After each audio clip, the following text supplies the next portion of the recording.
Bonjour, je m'appelle Joe. Dans cette vidéo, nous allons voir comment ajouter un deuxième routeur à un nouvel endroit en utilisant un câble en fibre optique. La première question est de savoir pourquoi nous avons besoin d'un câble à fibre optique. Vous voyez, le câble à fibre optique peut fournir une vitesse rapide, une faible latence et une longue distance. Aujourd'hui, nous utilisons une mémoire de 1000 mégaoctets par seconde.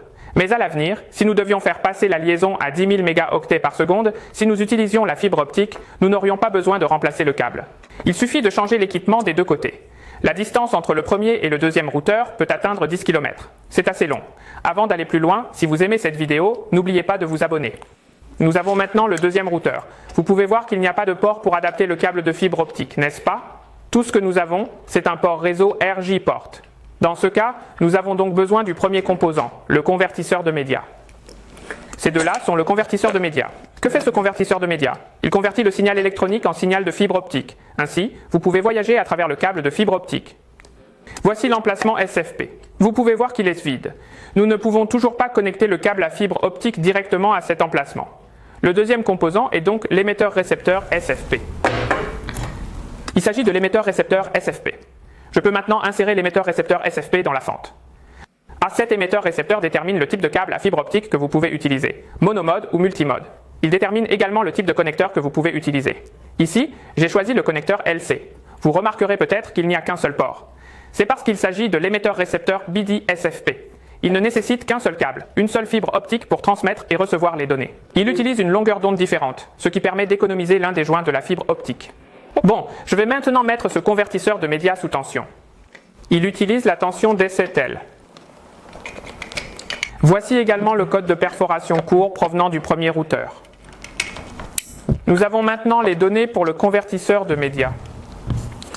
À partir d'ici, je vais utiliser le code de perforation court pour relier le convertisseur de médias au boîtier de gestion de la fibre optique.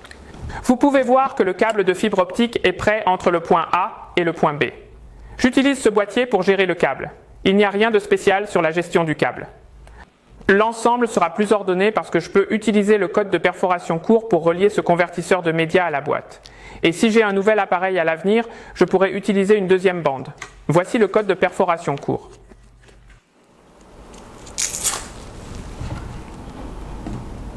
Maintenant, connectez-vous à l'une des extrémités de l'émetteur-récepteur SFP.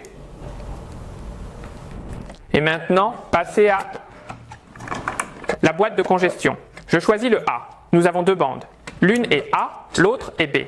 Ainsi, lorsque nous passons de l'autre côté, nous nous assurons également que nous utilisons le A. Sinon, cela ne fonctionnera pas, n'est-ce pas? Oh, d'accord, c'est prêt pour la première extrémité.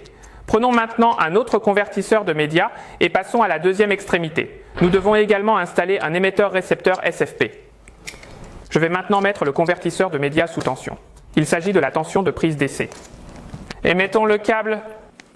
À partir d'ici, j'ai besoin de deux codes courts. Le premier code est le câble Ethernet KFI. Vous pouvez ainsi relier le convertisseur de médias au second routeur.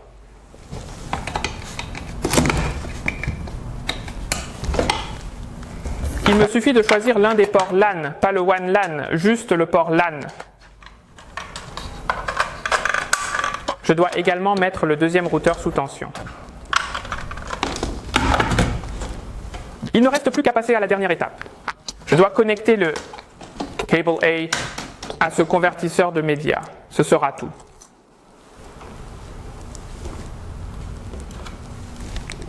D'accord, laissez-moi me connecter au convertisseur de médias. Et maintenant,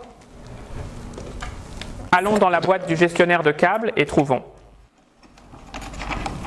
le A, le premier. Nous y voilà. Vous voyez, les données passent par ce câble Ethernet 4Sync et vont vers le convertisseur de médias. Celui-ci convertit le signal électronique en signal de fibre optique et le fait circuler dans le câble de fibre optique. Et jusqu'au point B. Ici, nous avons un autre convertisseur de médias. Il reconvertira le signal de la fibre optique en signal électronique. Il fonctionnera donc avec le deuxième routeur. Très bien, c'est tout pour la vidéo d'aujourd'hui. Si vous avez des questions sur le système, n'hésitez pas à laisser un commentaire ci-dessous. À la prochaine fois.